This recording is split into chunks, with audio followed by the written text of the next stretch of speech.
గురూజీ, తదుపరి తులారాశి వాళ్ళకి ఈ సంవత్సరం ఎలా ఉండబోతుంది గురూజీ?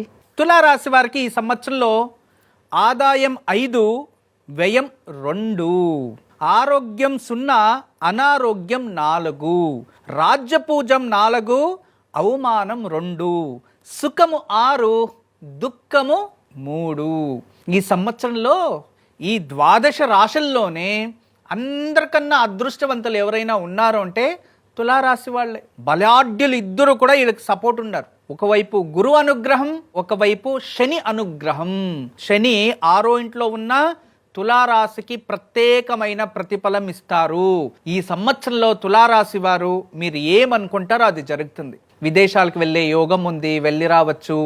మరియు గృహయోగం ఉంది, వివాహ యోగం ఉంది. సంతానం లేని వారికి సంతాన సమస్య నుంచి బయటపడతారు.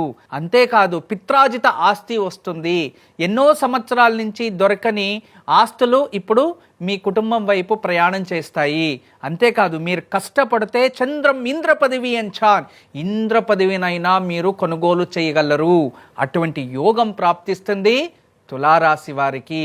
ఇక ప్రభుత్వ ఉద్యోగంలో ఉన్న వారికి పై అధికారుల నుంచి ప్రశంసలు ప్రాప్తిస్తాయి. ఉద్యోగంలో ప్రగతి, ప్రమోషన్స్, ట్రాన్స్ఫర్ ఏది కావాలన్నా మీకు అది ప్రాప్తిస్తుంటుంది.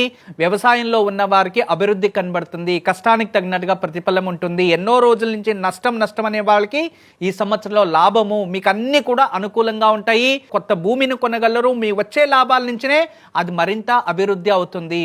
విద్యార్థులైతే ఈ సంవత్సరంలో ఎంత కష్టపడతారో, ఎంత అర్థం చేసుకుంటారో అంత అభివృద్ధి, అంత గొప్పతనము మరియు మీరు అనుకోని దాన్ని పొందగలరు.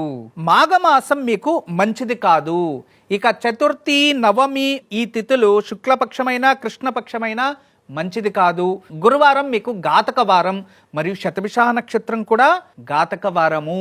అయితే ఈ సంవత్సరంలో మీ అదృష్టం వేరే వాళ్ళు లాక్కోకుండా, మీకు శత్రువులు జాస్తి కాకుండా మీరు ప్రశాంతంగా సంతోషంగా మీరు అనుకోని అన్నీ కూడా సాధించుకోవాలి అనుకుంటే శనివారం రోజు తిలదానం చెయ్యండి.